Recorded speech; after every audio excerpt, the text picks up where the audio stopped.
Hey guys, today we will have a closer look at the Klee sequencer from the XOR. What shall I say? It's a big one. Let's start. Okay, so here it is, the Klee sequencer from the XOR. Like I said, it's a bit tricky. It's not like a normal step sequencer, and I thought really how can I explain how it works, and I think that the best will be to use the Turing machine. Actually, so let's add the Turing machine shortly, and I will try to explain first the concept behind the Klee sequencer. So let's see, let's look for the Turing machine. Okay, now if you are familiar with the Turing machine, and also if not, I will explain it. In a second. The Turing machine has another section that's called volts. It's this section here. Oh, by the way, I have a new mouse pointer today. It's red. It's a bit bigger. I hope it will help you see more what's going on the screen. So again, we have the volts section of the Turing machine. Now the volts section will do as follows. Let me add a trigger so I can manually trigger the Turing machine. This one is from AS, and this will go to the clock input of the Turing machine. As you can see, I clock the Turing machine with this trigger. And here up you can see the bits that are being added, the steps that are being added to the Turing machine. Now let me also add a scope. Okay, so the volts section of the Turing machine works as follows. I will take all the knobs all the way to the left, and they will correspond to the first, we have 5 knobs, they will correspond to the first 5 bits or 5 steps of the Turing machine. And each knob, I hope it's clear enough, each knob has a range of 2 volts, 0 to 2 volts. So now let's connect this volts section to the scope. For now we have nothing, we have 0 volts because all the knobs are down. And if we look at the first 5 steps or 5 bits of the Turing machine, we have the first bit on, it's red, it means that it's on. And the second one is also on. The third one is off. And the fourth and the fifth are also on. What this means, it means that the first knob corresponds to the first bit. If the first bit is on, we will get voltage from this knob again in the range. Let's also add a voltmeter and see that I'm not showing my face here also on everything. Okay, so we can see everything clearly. So now when I turn the first knob to the right, you will see that voltage will be added to the voltmeter, because you can see this also until 2 volts, because the first bit is on, is active. So the first knob will output voltage. Now the second bit is also on, and the second knob is also a range of 2 volts. So if now I turn the second knob to the right, because the second bit is also on, we will get another 2 volts. So it will be added, and we have all in all 4 volts. Now the third bit is off, which means that this knob will do nothing. It will output no voltage because the third bit is off. But let's leave it for a second all the way up. Now the fourth and the fifth are also on, or the bits are also on or active. So we have the fourth knob will add 2 more volts. We are now at 6 volts, and the fifth again 2 more volts. We are at 8 volts. All in all, we have 4 active bits. Each bit or each knob that correspond to the bit has a range of 2 volts. All in all, we have 8 volts. Now let's clock the Turing machine, and the Turing machine will randomly generate those bits. So let me clock this once, and now we have as follows. Let's just make sure that the knobs are all the way up. Okay, all the way up I said. Okay, so now we have as follows. We have the first 3 bits on. Each bit, in this case now it's 2 volts, so we have 6. Now the fourth is off, so the fourth knob will add nothing, but the fifth is also on, which means another 2 volts. All in all, we have 8. Again, I will clock it. Now we have again just 4 bits on, again 8 volts. I will clock it again. Now we have all first 5 bits, 5 steps of the Turing machine on, which means we have 10 volts. Now I hope I made it a bit clearer how this works, and this is also how the Klee sequencer works. We have bits. I will delete the Turing machine and everything else. I will leave the scope for now. Let's see. Okay. So we have bits that will move along the sequence, or the sequencer, or the sequence, never mind. And they will output voltage also in a certain range, that here we can change the range, not like in the Turing machine that it's up to 2. Here we can also change it. And this is how it will work. Let's jump right in and see how we can do this. So we have one 16-step sequencer or 2 8-step sequencers, and this will also change later, we will see. But let's start first with 2 8-step sequencers. So with this switch here, we can switch between 2 times 8 or 1 times 16. So I will switch it to 2 times 8, and now we have the red sequence 8 steps and the white sequence 8 steps. Now the Turing machine generated the bits or the steps randomly. Here we can also make it randomly. We will have a look at it later, but for now we can generate them manually by switching those switches up. Now those are the bit switches that we can enter or load switch bits in the sequence. And I know it's written 1, 2, 3, 4, 5, 6 and so on. They do not correspond to the steps. They will move, they will shift in the sequencer itself. So although it's written here 1, it doesn't mean that the bit will always stay on step number 1. It will be generated on step number 1, but that's it. It will shift, it will move forward to other steps. So let's generate just one bit number 1. And to do this, we have to load the bits. So let's say I want a few bits. You can see nothing is happening until I load these bits, this program, into the sequencer. But I want just one bit for now to make things easier for us.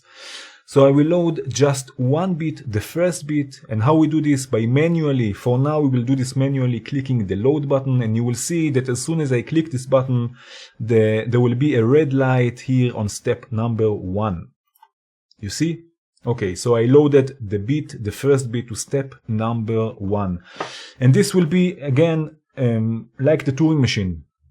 We have the bits will move in the sequence, and they will output the voltage of the sum of the bits. We saw that if we have in a Turing machine 3 bits, each bit equals 2 volts, we have 6 volts all in all. So here it will be the same. We have 8 steps. If I change the value of the different steps or the values, the bits will be added with one another. So now we have just one bit. Let's add again the voltmeter so we can see this. Now we have just one bit, and let's see what we are getting. Okay, so we have 4 CV outputs. We have A, B, and we will look at the other 2 outputs later in the video. Again, sequencer, the red sequencer is sequence A, and the white one is B. So let's take A to the scope and also to the voltmeter and see what we get. I will go one step in the sequence. You will see that the first bit will move in the sequence. So now we are on step number 2. This is again just the first bit. Like I told you before, just because it's written here 1 doesn't mean that this bit will stay always on step number 1. It will be generated on step number 1, but that's it. It will move, it will shift in the sequence. So now we have 0.19 volts. If I step it again, you can see there should be more volts or voltage coming out, and we have 0.33 and so on all along the sequence up until step number 8.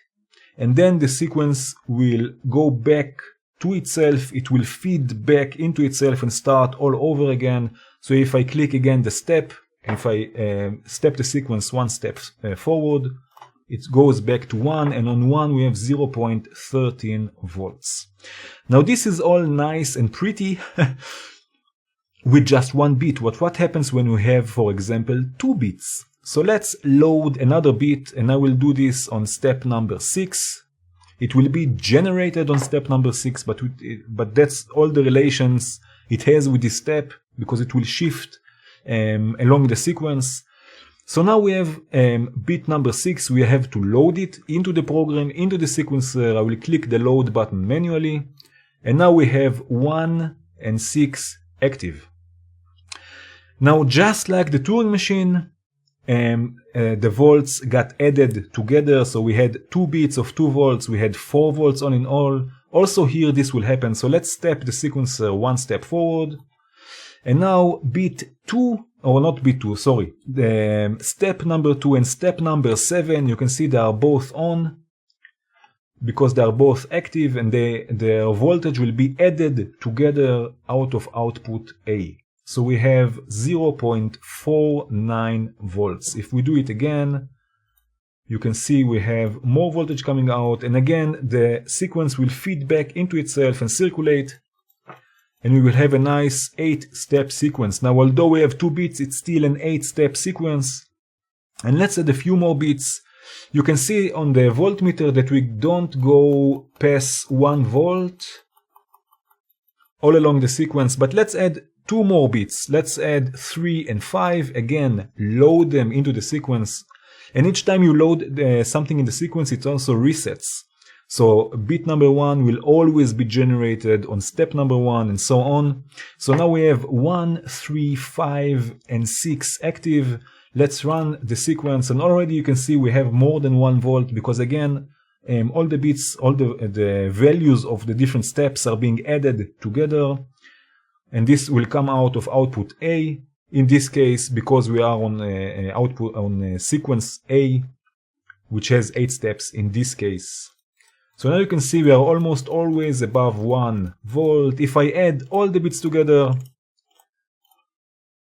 and I load them, of course, you can see that the value is not changing, because although the bits are moving, there is always the sum of all 8 bits. So let's go back now to 1 bit. I will load it and I will step it, and you can see that we are back in the beginning. And now let's see, let's add a voice and listen to how this sounds like. I will leave the scope and the voltmeter also. So maybe now we understand a bit more how this sequencer is working. We don't have 1 value per step. We can have up to 16 values actually. If we are using a 16-step sequence, in this case it will be 16 bits that can be, or steps that can be added together at once. So if you have a step sequencer, you have for the first step you have a certain value, for the second step you have a certain value. Here it's not working like this. Here, where the active bits are, the steps will be added together and going out of the output. So let's add a voice for a second just to see what's going on. Let's add first of all quantum, so we can quantize this signal because it's not quantized. And let's have a nice scale, let's say D, F, and let's say A, just 3 notes, it's enough. Go out of output A, because again we are on sequence A, the red one. And this will go out to, let's take a Basel from Volt, a really nice oscillator, and let's take also, for now let's not use a VCA, okay. Let's first of all see how we can deal with the voltages. So now from quantum to the volt per octave input of Basel, and from there to the mixer, and we have a sound. And we can start running the sequence manually in this case. Let's take them. Okay, now we can hear. And you can see the volts, or the volt amount is changing, and quantum is quantizing this signal. and let's send the clock to it already. Let's say I have a clocked from impromptu modular 140 BPM. Let's duplicate it by 2 and send this to the step input. This is will act like a clock.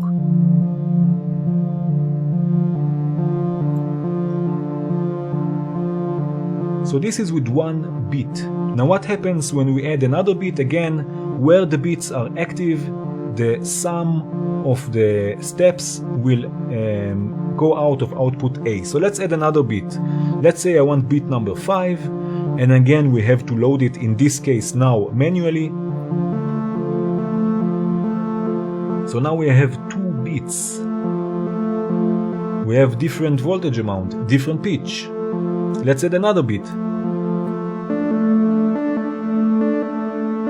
And again, pay attention that when I click load, the sequence resets and the beats are being generated on the respective steps. And let's add another one, 7, and take 5 out. And let's add another note actually on quantum, a few more, maybe A and C also. Okay. Now we can also choose not to load the beats manually. We can send a trigger to load the beats. So let's use a divided clock that every time the sequence comes to an end, it will load the beats.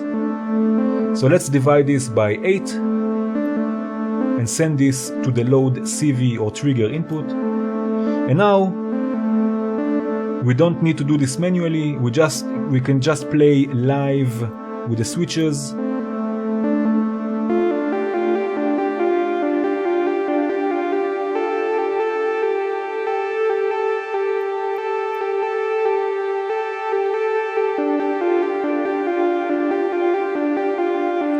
And we can change the sequence.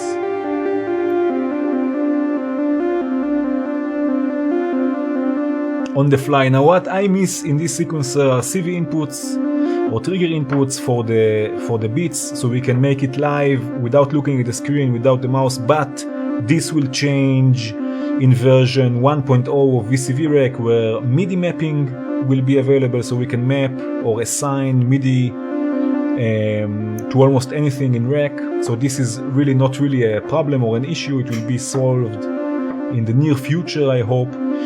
And now you remember that on the Turing machine, the range of the different steps was 0 to 2 volts. Here we can choose to change this range with the range knob or with its dedicated CV input. So we can take the range down of each step, or we can take it up. And if you right click on the module, you can see range equals 1 volt, and this will reset it, the range that each knob will have a range of 1 volt, which is actually 1 octave, 1 volt per octave. And what this means, does it mean that the sequencer will output a range until 1 volt? No, it means that each step has a range of 1 volt and they will be added together, depends how many beats are active. So again, let's take out all the beats beside beat number 1. So now we have beat number 1 going through the sequence. So no steps are being added together because there is only just 1 beat active. But let's add also beat number 3. And again, I don't have to make this manually now, because we have a clock division manually trigger, not manually, but automatically triggering the load function.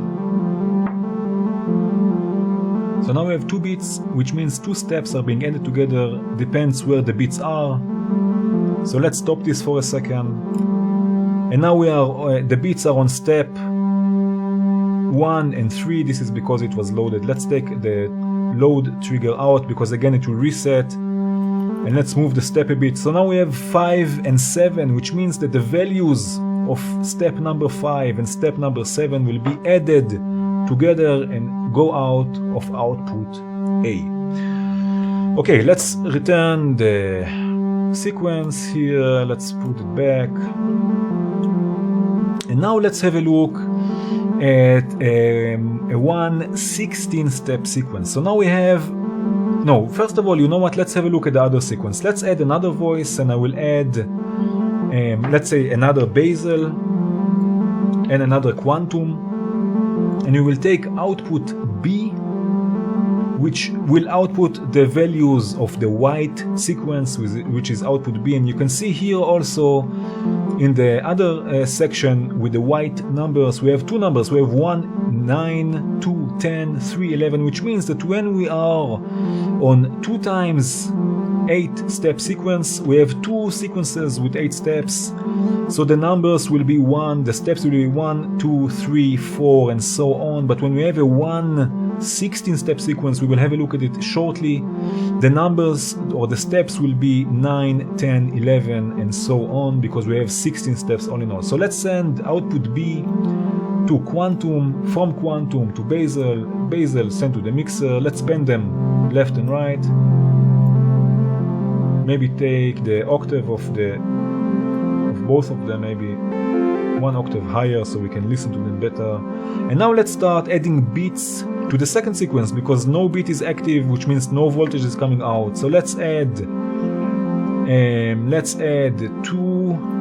and now I'm saying 2 because that's another 8-step sequence. So 2, 5, and 7,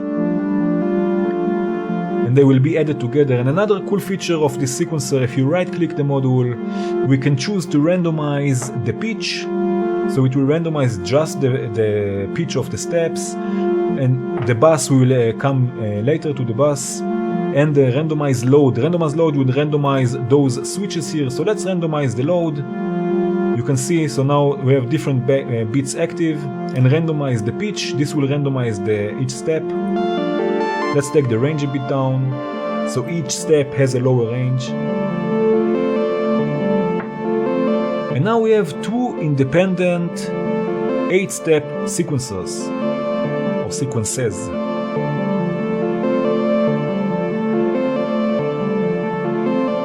And I hope I explained it clearly enough. If not, we're not done yet, of course, but just how the Klee sequencer is working. If you still didn't understand something, what I explained until now, or what I will explain in the other part of the video, don't hesitate to write me. You can also email me or write me through Facebook. I will do my best to help you, or to try and help you. So now we have 2 8-step sequences. Again, on the fly, you have a patch running, you want to change how it will sound. You just add or remove the different beats, and you will get different sequences. And again, connecting something like a clock division, for example, to the load trigger input will make your life easier, because you will not have to do this manually all the time.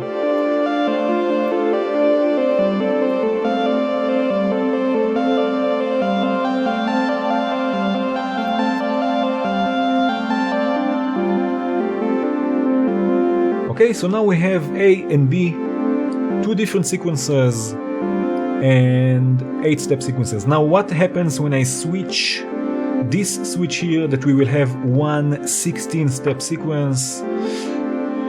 Okay, so first of all we will have 16 steps, of course, and the beats will be added through all the 16 steps. Now we will have 2 special or 2 unique 16-step sequencers. One will come out of output A, the other one will come out of output B. So let's see what happens.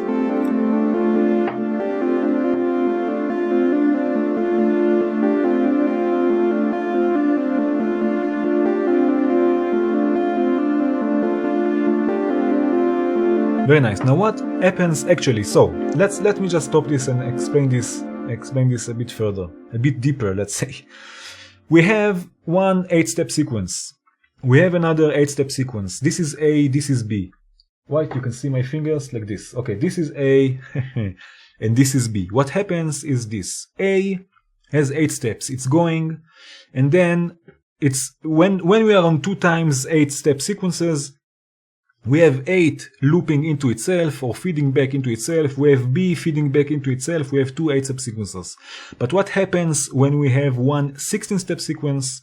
We have A going through B and then B looping or going back, feeding back to A, and so on, which means that we have 2 unique sequences, 16-step sequences, because we have 2 outputs, A and B.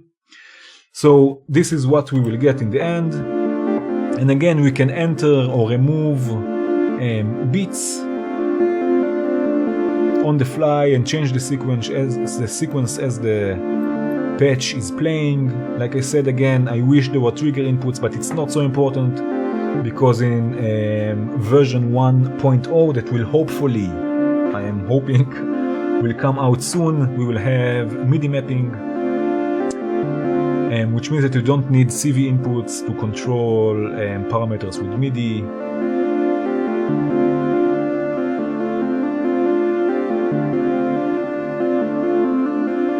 So this was one 16-step sequence. Now we have 2 more outputs. We have A minus B and A plus B. And they mean exactly this. They mean that from this output A minus B we will get the sum of A minus B, of the voltages of A minus B, and from A plus B we will get the voltages of A plus B. So let's see, let's add 2 more voices, let's add 2 more FM operators. Let's see, let me just zoom out a bit so I'm not in the way here. So we have 2 FM operators, we need 2 more quantizers. So let's do this, let's have one quantizer, one quantizer here and another one here. I'm on the way, okay. So what we will do, A minus B goes to quantum, from there to the volt per octave of the FM operator. A plus B goes to the second or the fourth actually quantum, to the volt per octave input of the FM operator, both to the mixer. Pen them a bit left and right. Let's take the volume also a bit down of all of them.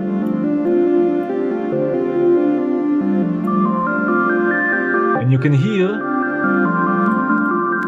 this is A minus B. Okay? You can hear that its range is really low, because the A will always, the output will always be A minus B, the voltage sum, let's say. But the A plus B,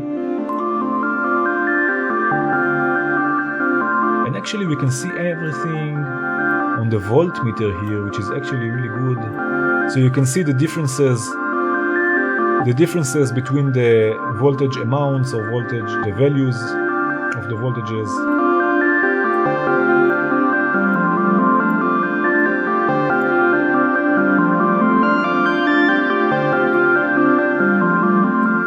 And let's, you know what, let's add the 8FO from Bog Audio and modulate some parameters here. Let's see, let's take, so the 8FO, let's use this scope. If you don't know the 8FO, although I use it a lot in my videos, the 8FO will output, it's an oscillator that can also be a low frequency oscillator, and it will output a sine wave or any other wave you will choose, but let's choose a sine wave for now, and it will output it. We will have 8 different outputs for 8 different phases of the sine wave. So if I have a look at the second phase, you can see it's a bit out of phase from the first one, and it goes more out of phase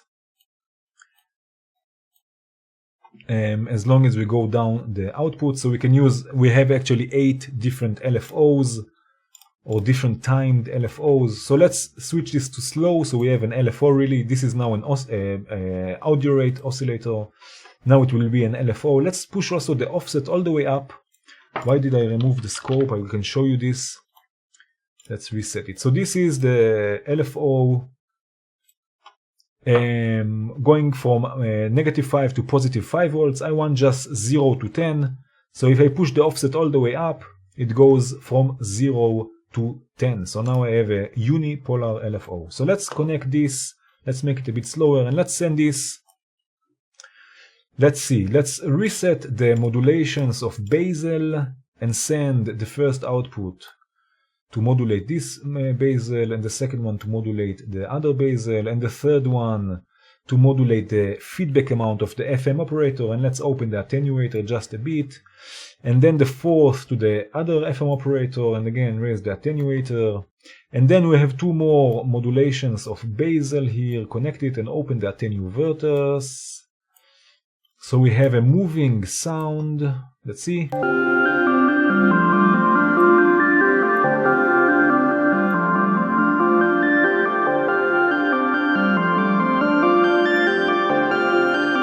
Hear the movement.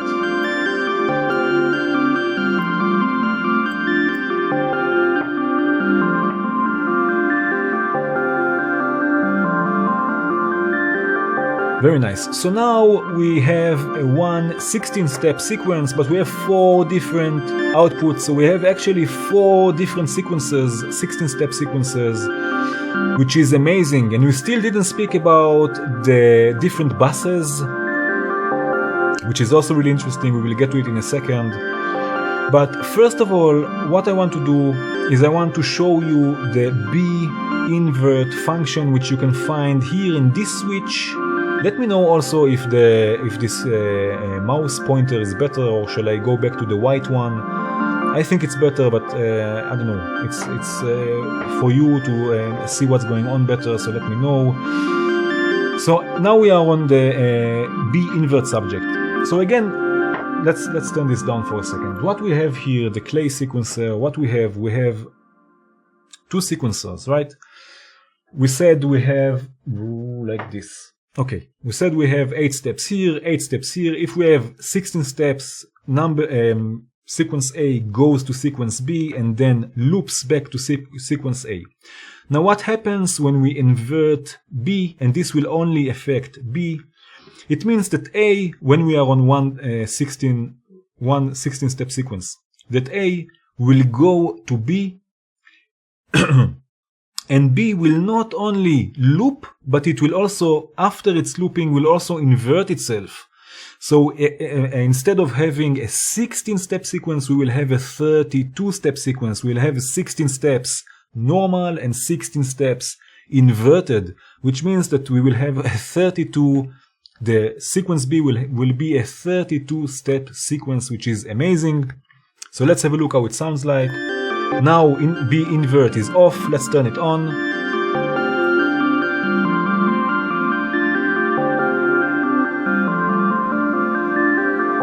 So what we have now, it's interesting because we have, on the one side we have a 16-step sequence of coming out of A, and on the other side we have a 32-step sequence coming out of B, and they are both playing together. So never mind that output A and B are a bit different, but imagine what happens in A minus B and A plus B. Because A is 16 and B is 32 steps. So A plus B, for example, will be really crazy if you think about it. Okay, now this was when we are on one 16-step sequence, but what happens when the invert is on but we have 2 times 8 steps? This is also really interesting. So let's switch this, and what will happen now? So sequence A will not be affected because this is inverting only sequence B. So sequence A will play 8 steps, but sequence B will again not only loop into itself or feedback into itself, it will also invert it afterwards. So again, we have 8 steps here, and here we have 16 steps because 8 steps normal, 8 steps inverted. Brr. So again, this is crazy. Again, really interesting results, especially from the A minus B, A plus B outputs. And let's have a listen to how this sounds like.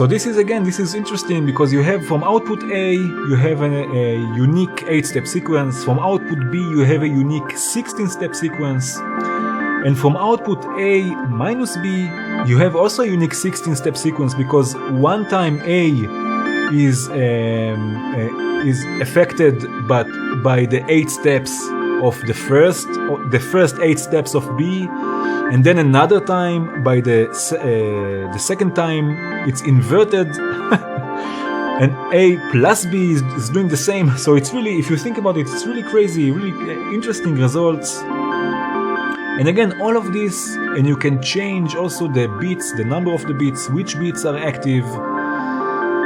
And now we didn't even get to the buses, to the gate buses. We will do this shortly. Let's just enjoy this for a second.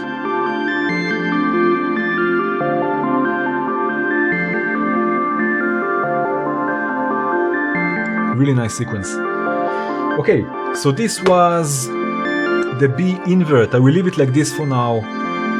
And let's speak about the gates, the bus gates, or the gates buses. Let me again mute this for a second and save. I will save this patch as we go. There will be a link in the description, like always, to this patch. If you want to have a closer look, you can download it. Have fun. We are not done yet. Don't go anywhere. So now let's speak about the gates. We have 3 buses. We have 3 gates. Now we have just 2 sequencers. So how come we have 3 respective gates? Well, bus 1 will correspond to sequence 1. Bus 3 will correspond to sequence 2. And bus 2 will be, how can I explain this? It will be a merge of both sequences, or both buses 1 and 3. And it will also act as a sort of a bypass sort of way to bus 1 and 3. So let's see how the easiest way to explain this and to understand this also. So we have down here, you can see we have 8 steps, and we on another 8 steps, or we have 16 steps, depends what we are choosing here, but for now we have 2 8-step sequencers. So let's have a look at this section here. And we have 3 lines. We have bus 1, bus 2, and bus 3. And for this, I think that for this I will add another Klee sequencer. I will leave this running, not Klee, sorry. Another Klee sequencer. I will leave this one running, but I want to show you here what's going on, so we can see how we can use it. Okay, so we have 3. Let me also zoom in. You know what? So we can all see it better. Okay, so we have 3 buses here. We have bus 1, bus 2, bus 3. Like I said, bus 2 will act as a sort of a bypass. So let's see. Let's add an LFO, and this LFO will be our clock. So let's send the square wave to the step input. And let's load 1 bit.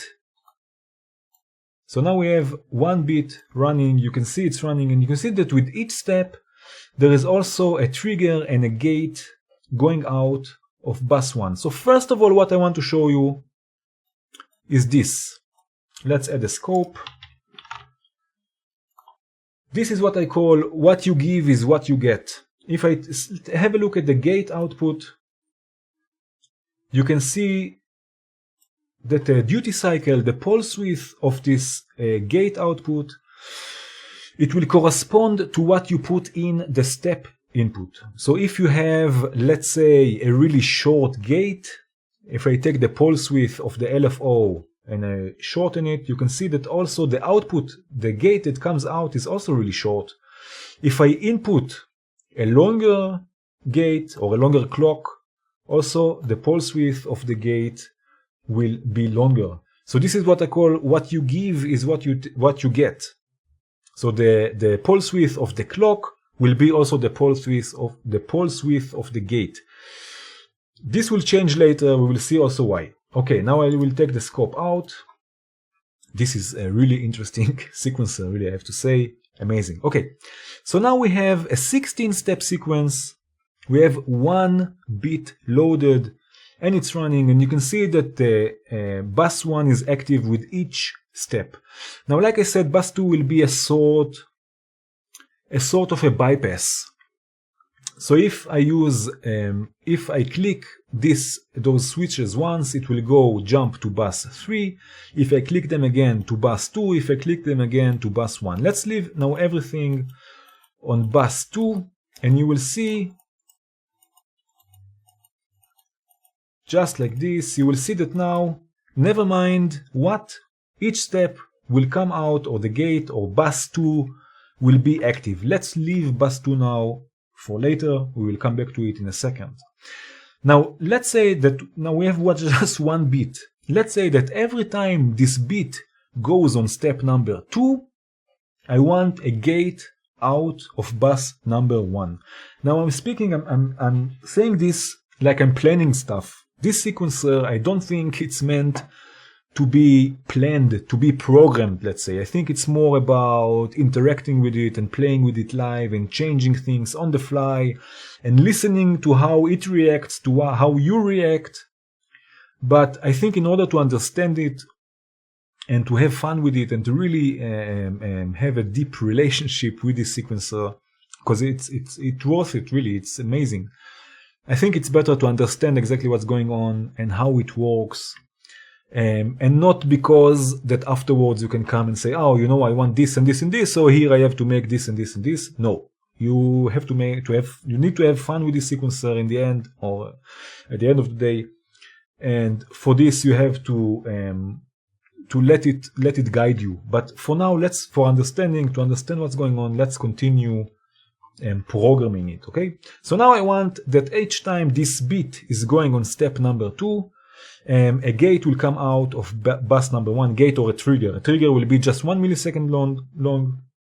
A gate will depend what you're feeding into the step CV input.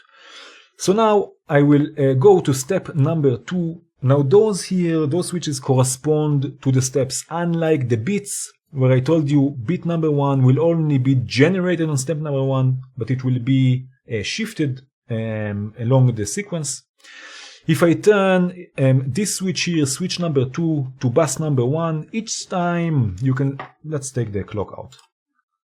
Each time the bit will arrive at step number 2, there will be a gate out of bus number 1. So let's see, let's manually go through the sequence. Now we're on step 11, 12, 13, 14, 15, 16, 1. We are back to the start. And now when I go on step number 2, you will look at the bus 1, at the light there. Don't look at me, look at the bus. And you will see there's a light goes on. Now, you saw it? Okay. So let's activate a few more steps here. Let's see. Let's say 5 will go out of 1 and 8 also. Okay, so now each time, no, let's have another one, let's have 12 also. So now each time this bit, we have just one bit, remember, this bit goes on those steps or arrives at those steps, there will be a gate coming out of bus number 1, otherwise it will come out of bus number 2. So let's go forward, let's arrive at 5, now with 3, 4, 5, look at bus number 1, okay, now 6, 7, nothing, 8, bus number 1, okay, 9, 10, 11, nothing, 12, bus number 1, very nice. Now this is all nice and pretty like before. When we have just one bit, what happens when we have 5 bits? So let's see, let's add a few more bits to the program here, to the sequence. We have 1 active, let's add also 5, 8, 9, and 12. And let's load them into the sequence. Okay, so now we have 1, 2, 3, 4, 5 bits active, which means that each time any one of those bits arrive at step number 2, 5, 8, or 12, there will be a gate out of bus number 1. So let's have a look. Now we are at 1, 5, 8, 9, and 12. Let's go one step and have a look at bus number 1. It was active because the bits, or one of the bits, arrived at steps that were routed to bus number 1. That's step 1. Let's go one step forward. That was bus number 2. Bus number 1, bus number 1, bus number 2, 1, 1, 2, 1, 1, again 1. So it means that when you start adding bits to the equation, adding bits to the sequencer, things are starting to get complicated, or not complicated, but more interesting, let's say. And now we can also route them to bus number 3. Now when we, in bus number 3, we have, like I said, 1 and 3, let's look at them as active, and bus number 2 will be a result of a logic equation, and I will explain it in a second, because when we are adding bus number 3, we are also messing, we are also changing how bus number 2 will react. Which means as follow. You can see next to bus number 2, we have AND and we have NOR. We have a switch that we can switch between AND and NOR, or NOR, let's say. Now, AND and NOR are both logic equations or logic functions, and they mean as follows. If we set this bus number 2 to be an AND logic, it means that a gate will come out of bus number 2 only and only when both bus number 1 and bus number 3 are active. So let's have a look at this. We have 5 bits. Now let's say that on step number 9, the gate will go out of bus number 3. You can see the switch is all the way down. Bus number 3, let's say also 14 and 16.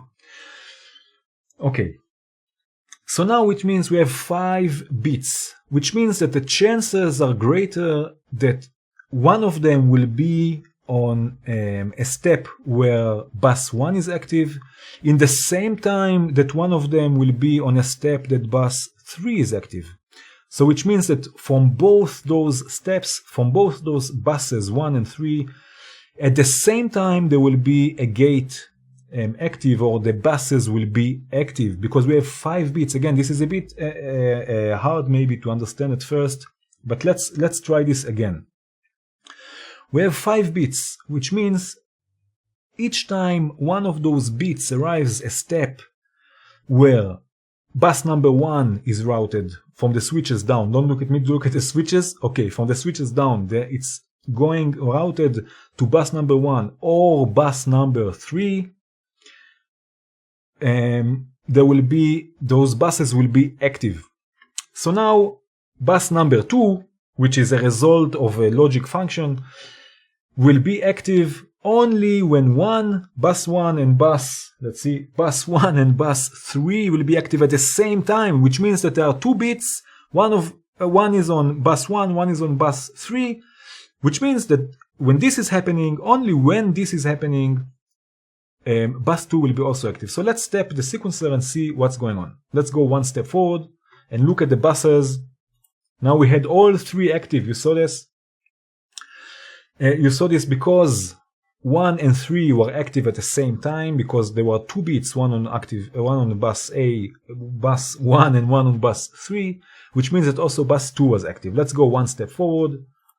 This was just bus number 1, so just bus number 1 was active. Now again, 1 and 3 were active, which means also that bus 2 was active. Now we have another function here. This was AND. I hope it was clear enough. This was the AND function. Now we have another function, NOR, which means not OR.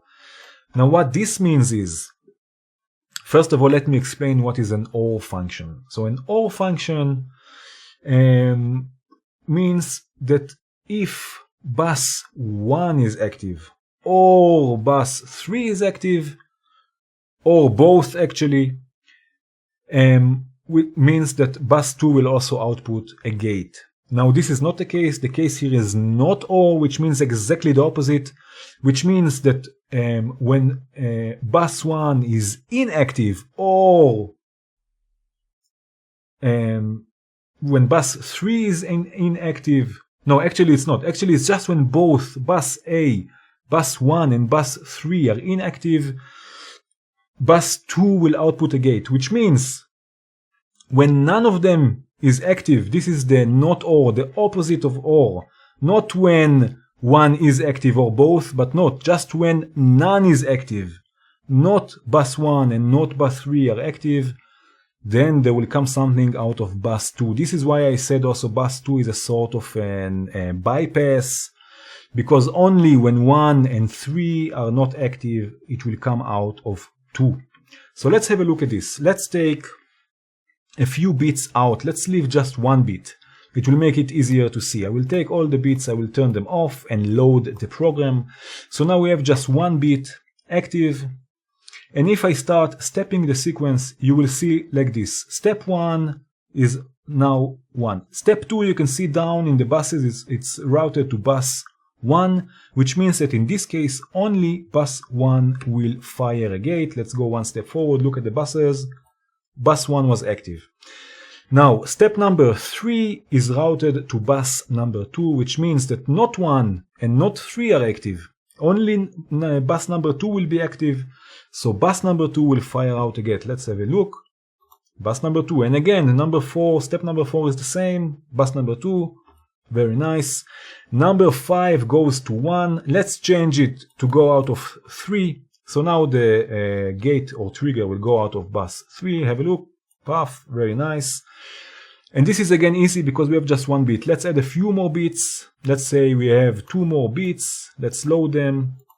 And now let's see what's going on. I will connect now the LFO and have a look at the buses. Let's make this a bit slower.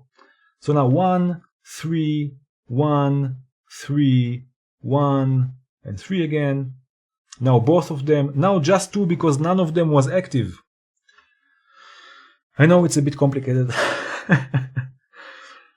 But again, you don't have really to use this knowledge in order to have fun with the sequencer.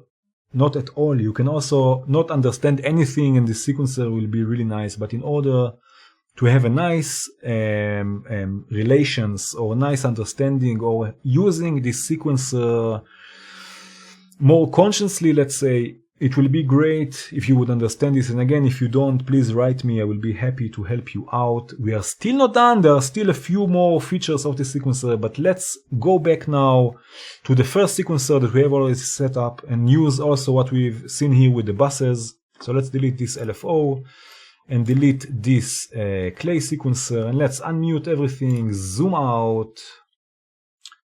Let's zoom out a bit more. Okay, very nice. So this is our sequence. Nice sequence. Let's start utilizing the different gates. So I have 2 FM operators here, which is nice. Now the FM operators, what I like about them, they have a built-in envelope generator and VCA. So let's do this. Let's route the envelopes to the level to control the level of the FM operators, and we do this by clicking this button here. You can see it's written envelope here. So now the envelope will control the level of the oscillator, which means, you see now they are not playing anymore. Let's mute also the 2 other voices. Which means that now the FM operator is waiting for a gate to come in and trigger the envelope. So let's first of all take the attack time a bit down and the sustain time all the way down. So we have something nice and plucky, very nice. And let's send gate number 1 to gate input of the first FM operator. And now you can hear with each step, because all the buses are routed, you can see this here down are routed to bus number 1. It will always, the gate will always come out of bus number 1. How many bits we have? Let's see, 1, 2, 3, 4, 5, 6, 7, 8. Ooh, that's a lot of bits. Okay. Now let's send bus number 3 to the second FM operator. Now it's still not working because we still didn't route anything to bus number 3. So let's do this. Let's take step 6.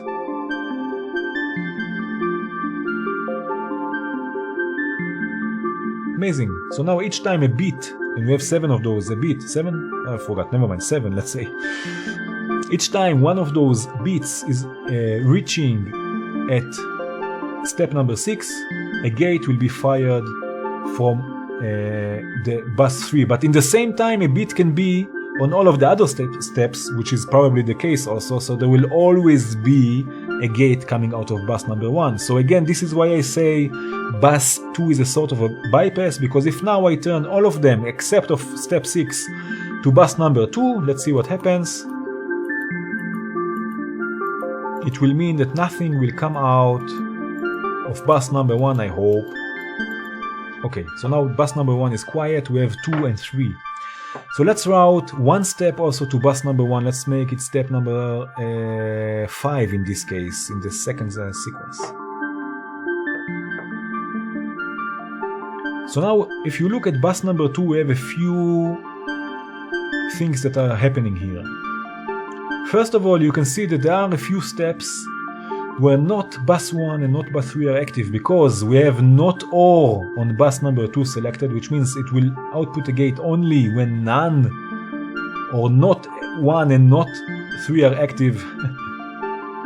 So we can see that there are a few steps that 1 and 3 are not active. And if we change this to AND,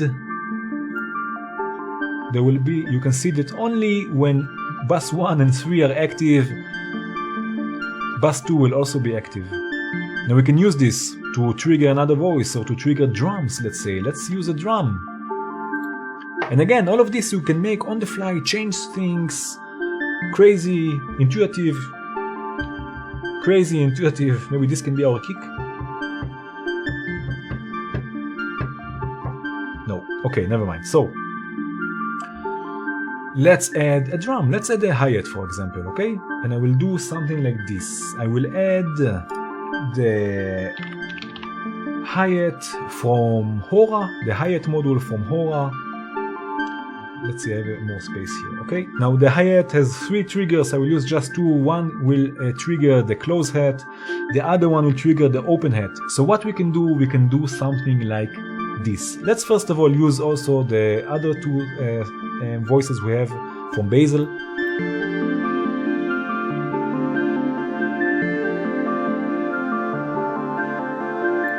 Amazing. So now what we will do is as follows. First of all, I will use Ratchet from Clear Factory, I think.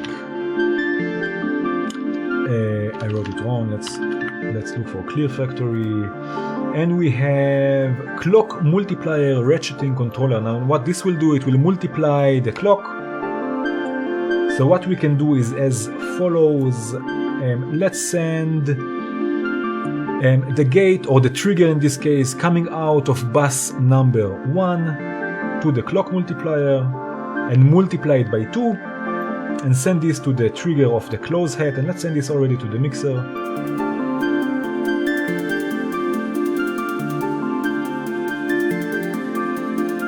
And let's send bus number 2 directly to trigger the open hat.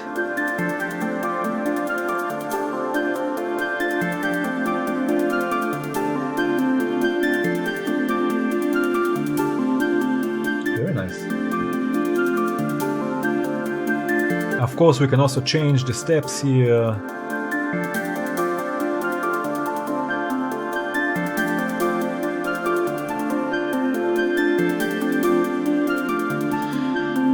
Beautiful and unexpected, let's say.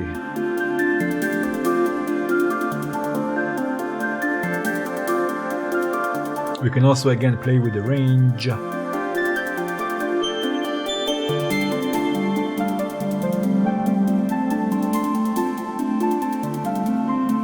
Play with the beats. And again, you have to load them. Don't forget to load the beats. Sometimes you change stuff and you don't forget to load them. In this case, we have the clock doing it for us. There are a few more features I still didn't speak about, and we will do this in a second. I just want to listen to this a bit more. And maybe we can add even another sound. Let's try to add a bass. I don't know. What do you think? Let's for example add the even VCO. Let's do something like this. Let's add also tangents from Volt, and I will use this one. Take the octaves down of the even VCO, send the sawtooth wave to the low pass input of tangents. From tangents, this will go to a VCA. No, let's use slap. Now slap is also Volt, and it's an envelope generator with a built-in VCA. So I will take tangents out to the input of the VCA section, from there to the mixer, and the gate we will use the gate that comes out of bus number 2. And let's tune this oscillator also to be on D, because I think we are on the scale of D minor here.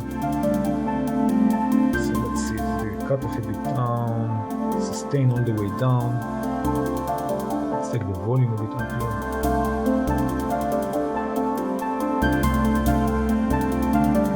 Yes. Not a bit more.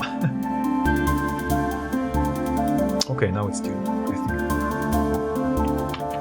Again, I'm saving this patch.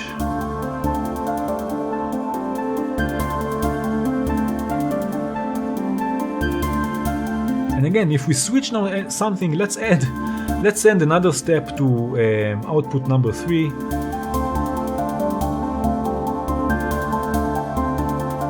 And you see what happens?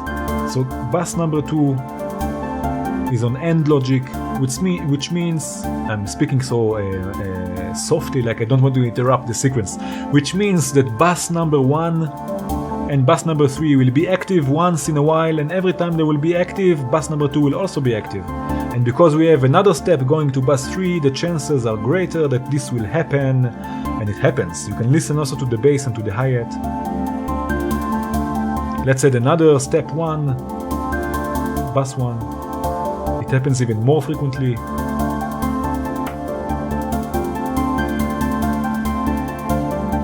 I liked the way it was before, so let's leave it like this. Okay. So those were the buses. There is another thing I also didn't speak about. And let's first start with the random. Now the random is also difficult. It sounds easy, not difficult, but interesting. It sounds boring because it's random. What can it be already? But it's not. It's really not.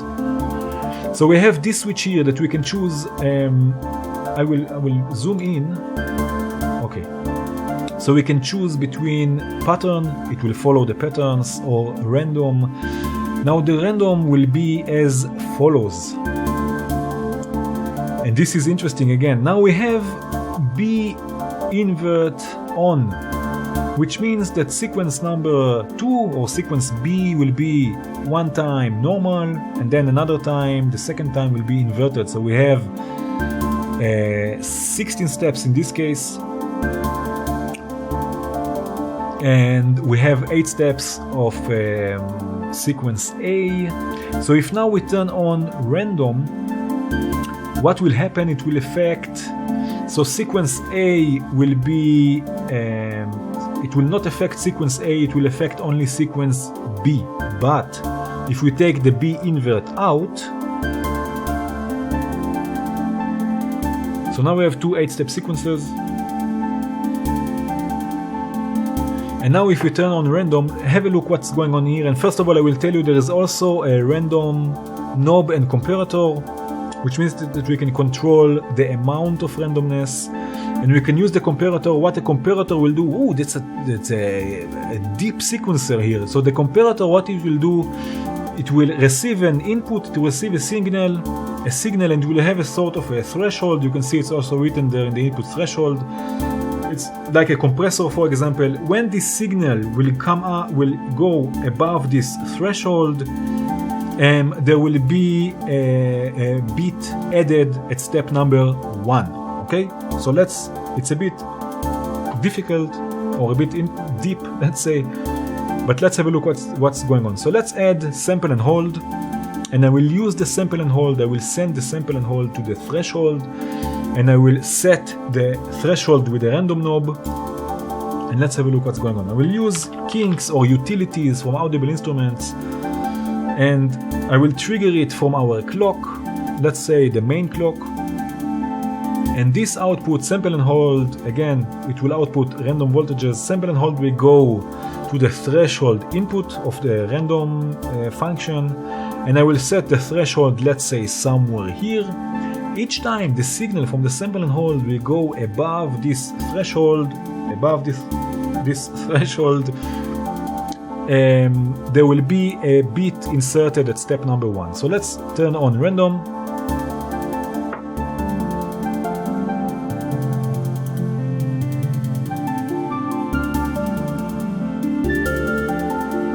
So now we have a random sequence.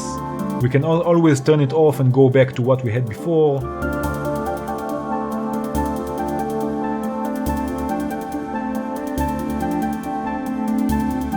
And turn random on again. Now again, it seems not so deep, but when you think about it, we have 4 outputs, A and B, okay, interesting, nice, but we have A minus B, which will react different when random is on, and A plus B, which will again react different when random is on, especially when also the invert of B. Yes, anyway, it's really deep, and we have a few more things to speak about. What do we have to speak about more? We have to speak about the bus 1 load trigger and the merge. So let's do this. Let's leave this as it is. No, let's take the random out and bring it in later also, and take it out again. It's interesting. I like this sequence.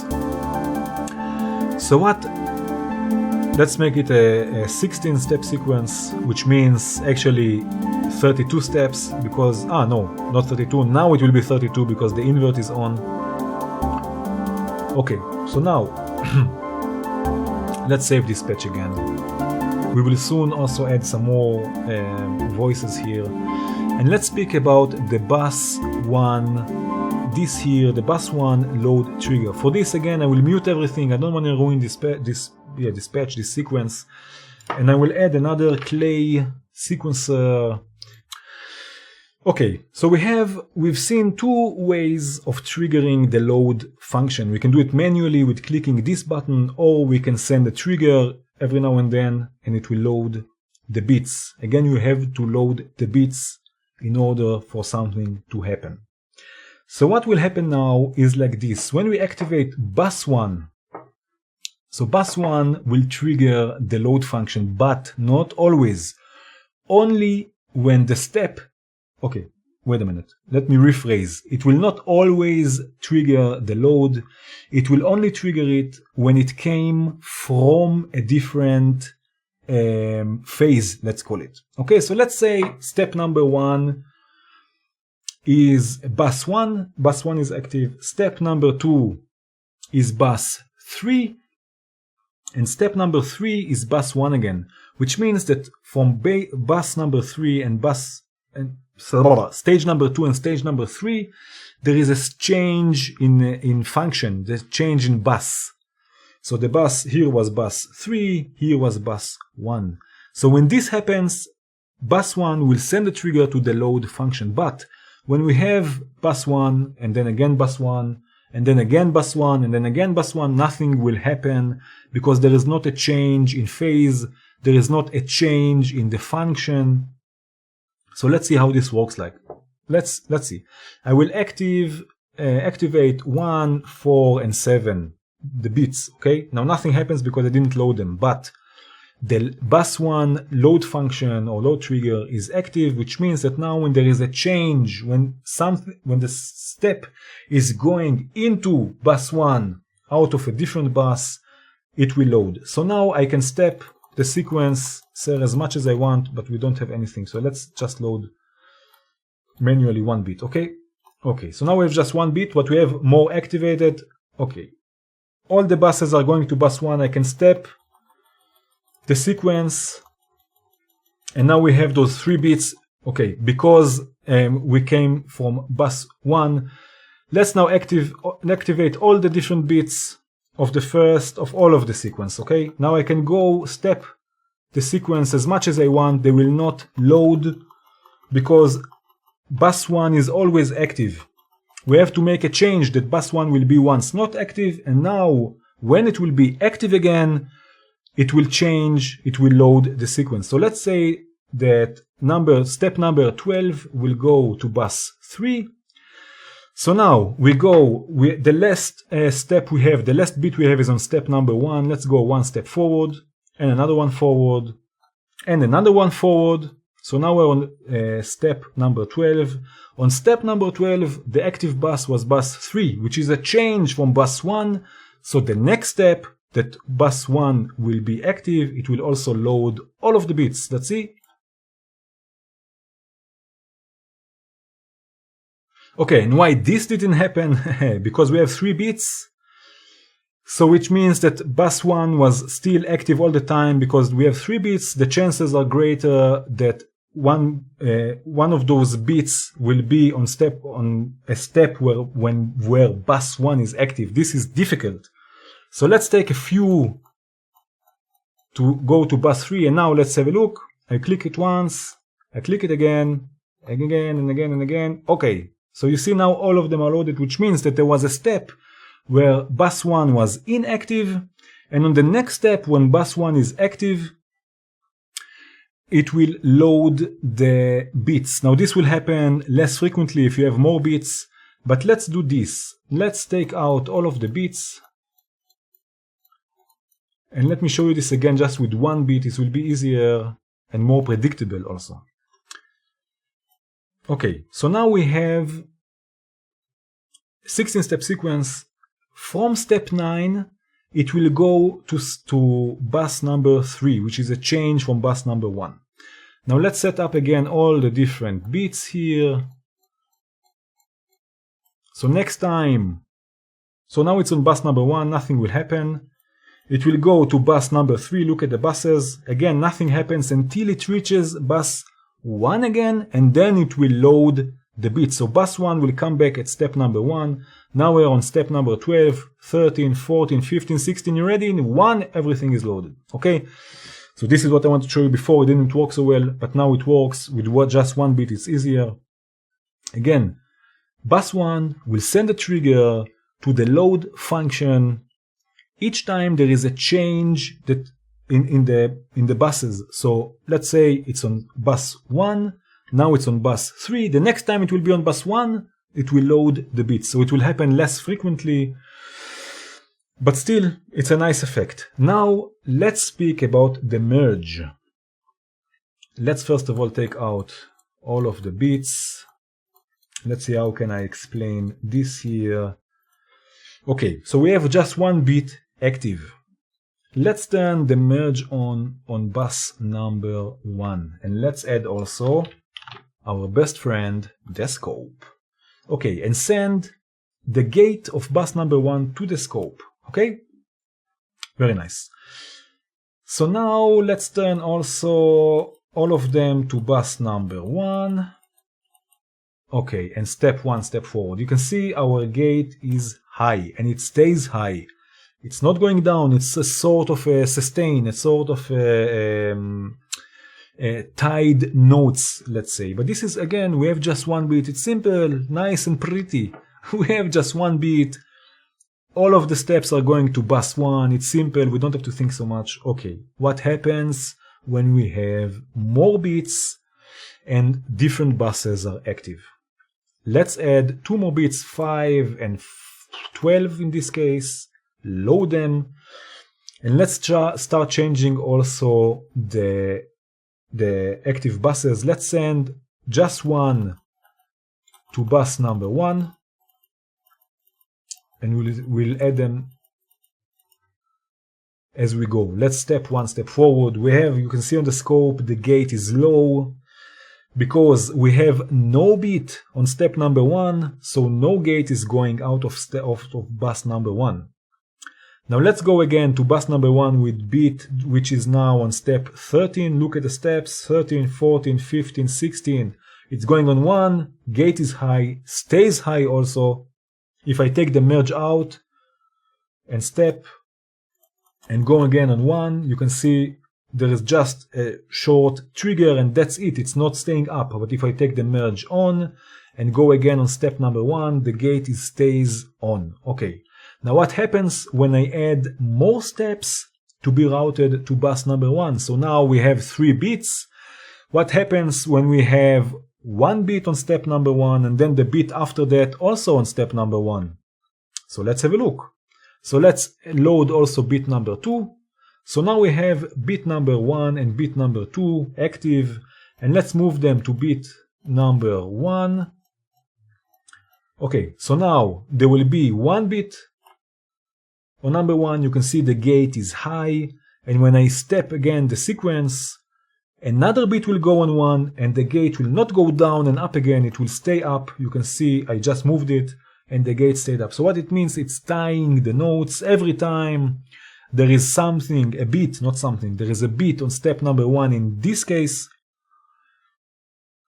the gate that comes out of bus 1 will stay high. Now what happens when we route more steps to bus number 1? Let's route also 5 and 9. So now each time there is a bit going on one of those steps, this gate will stay high. So now the gate is high, now it's down, now it's down, now it's high, now it still high, again high, high. Oh, before it was down, I didn't pay attention. But you can see we have a sort of tight notes. Let's see if we can listen to this with the sequence we have already. Let's delete this. And let's turn bus 1 to merge. And for this, we will have to turn sustain all the way up.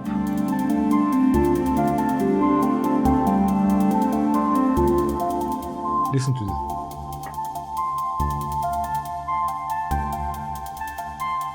You can hear the change in the rhythm, that the gates are changing. Once it stays, once it's going off, once it's going high. Let's make this also for 2. So we have our bass also. Let's turn the sustain on the bass. And let's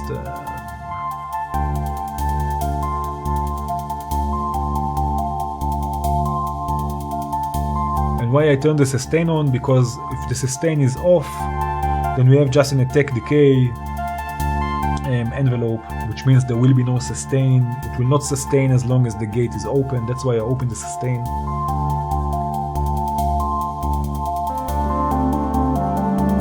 So now again we have a different flavor for the sequence.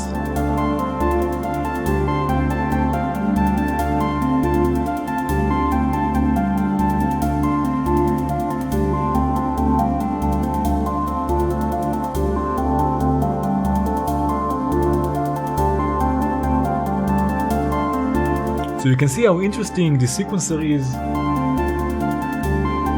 Wow, this was a long video. You can see how interesting this video is, how interesting this sequencer is. I think we covered all of the features. Again, I will save this patch. I would continue now, but I think the video is long enough. A lot of things to cover, a lot of information, but really interesting sequencer. Again, if you have any trouble, any problems, you didn't understand something, you didn't understand something, please don't hesitate, write me, I will try to help you out. Go play with this sequencer, make patches, play with it live, change it, experiment. Again, you don't need to control this sequencer, it's more of a conversation, which I really like about modules like this. You are not programming it and letting it run. No, it's running all the time. All the time you are making it do different things, and how he reacts, you react again, and it's really a conversation between you and the module. Amazing. So this was the Klee sequencer. I hope you enjoyed this video and you found it interesting. I hope it was not too boring, too much information. I hope I explained everything in a good way. If you did enjoy this video, please hit the like button. If you want to see more videos like this, please subscribe and hit the bell. And have a good one.